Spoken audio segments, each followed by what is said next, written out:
Alright, we're going to go over a couple of basics in priming. I like using the P3 primer. It seems to give me the best results out of everything.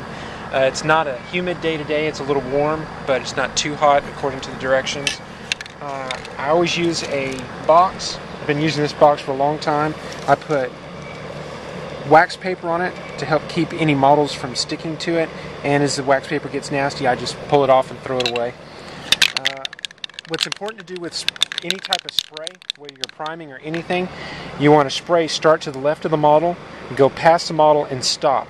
Don't burst directly at the model. It'll cause a lot of buildup in one section and you can end up with running. So you want to make sure that it's well shaken and that the bottle is at the proper temperature. And you see I'm going to start from the left and go to the right in short burst. A couple of times, rotate.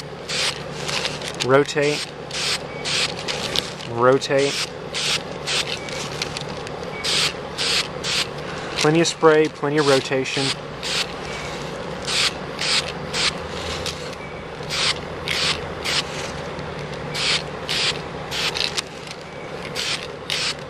Alright, I've gone around the model once now. I'll probably let it sit for 5 minutes, 10 minutes, let it dry, and then I'll do 2 more coats the exact same way. We'll be back in a little bit. Alright, we're getting ready to do the 4th coat on this. The reason why I'm doing so many coats is if you put a nice thin layer on there, then it doesn't build up and fill in the cracks or fill in all the details. When you're spending all this money for a well-detailed model, you might as well keep the detail on it instead of having to try and file it out with a knife or something later. Also, another thing that I want to show you why I like the P3 primer so much, a lot of nozzles will shoot a round spray. P3 has done it so that it shoots a fine mist in more of a line like this.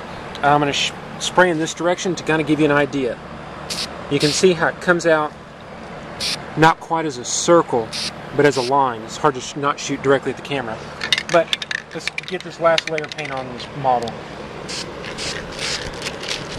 You're not required to go always left to right. You can go right to left. You can go backwards and forwards.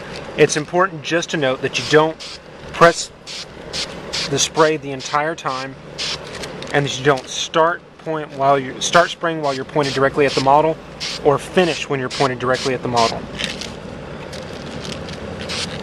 Make sure you're in a well-ventilated area.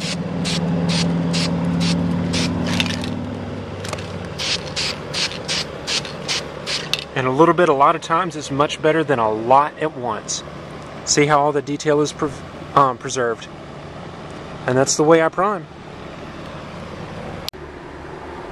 Alright, last thing you can do to help protect your primer to make sure it lasts for a long time is that there will be paint that builds up in the nozzle and in the hose, and you want to clear that out. So if you turn your paint can upside down so the hose is outside of the paint, inside of it, and press it a few times until there's no more paint coming out. And that'll keep your nozzle clean. And that's it.